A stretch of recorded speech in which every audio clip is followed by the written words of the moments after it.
Au détour du Sahara, à quelques encablures du Niger, à mi-parcours entre Bamako et Abidjan se cache une terre. Son histoire est riche, parfois triste, mais le plus souvent gaie. Je t'en peins une vague silhouette, je t'en fais le portrait. Dans la carte, elle s'insère sur le Ghana, le Togo et le Bénin. Un peu de géographie, je me souviens quand j'étais gamin.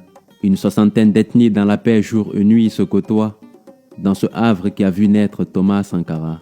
Tu seras accueilli par un peu de poussière, mais beaucoup de chaleur humaine. La chaleur du benga, des poulets bicyclettes et des poignées de main. Il faudra dire Neyibeogo au fils de Ouedraogo, ou encore Anisogoma si tu passes par Bobo. Si tu es amateur de porc au four, bienvenue au paradis. On en consomme comme le tchèp au Sénégal du lundi au samedi, avec la bonne bière qui va avec, jamais une sans deux, c'est la règle.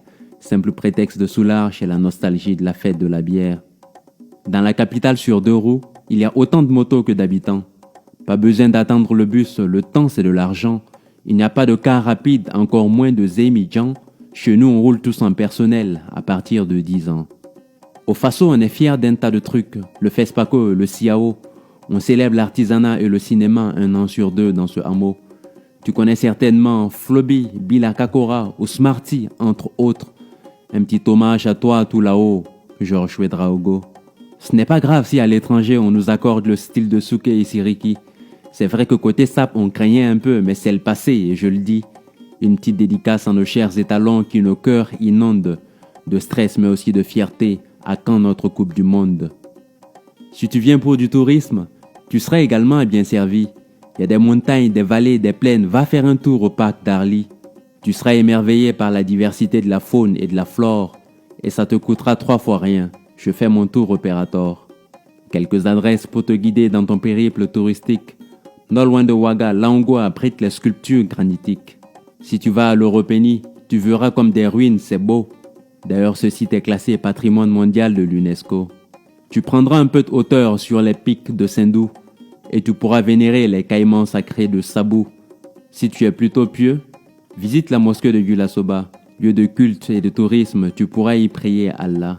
Je te conseille également les cascades de Banfora. Tu comprendras pourquoi l'on n'envie rien aux chutes du Niagara. Il y a du bungee ici avec la Brakina, tu galères. Ou encore du dolo, 10 calebasses pour le prix d'un verre. Avant de partir, repose-toi un peu, à la plage. Il faut le faire sans mer, et c'est loin d'être un mirage. À Lumbila Beach, tu pourras faire du jet ski. Seulement, je te le déconseille si tu as déjà bu du bungee. Tu trouveras le luxe dans les hôtels 5 étoiles, mais le plus beau, ce sera tes nuits sur une natte à la belle étoile. Tradition et modernité se confondent, et je prends le pari que tu n'auras jamais été aussi beau que dans du Faso d'Anfani. Je pourrais en écrire 1000 autres pages, mais j'en resterai là, car aucun mot ne pourrait te décrire la saveur du Babenda, celle du rabilé en son sens, cette riche diversité culinaire, ou même le chitoumou à sa propre fête, ne crois pas que j'exagère. Ce n'est pas tout le temps gai, mais on s'y plaît, même quand le politique ment et que la chronique défraie. Peuple brave et fort, humble que trahit mon narcissisme révolutionnaire. Tu l'adopteras au coup sûr quand ton pied foulera cette terre.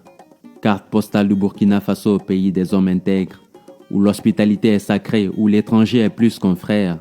Si tu passes par là, arrête-toi, tu en auras pour ton geste, dans ce petit bout du monde, dans ce paradis d'Afrique de l'Ouest.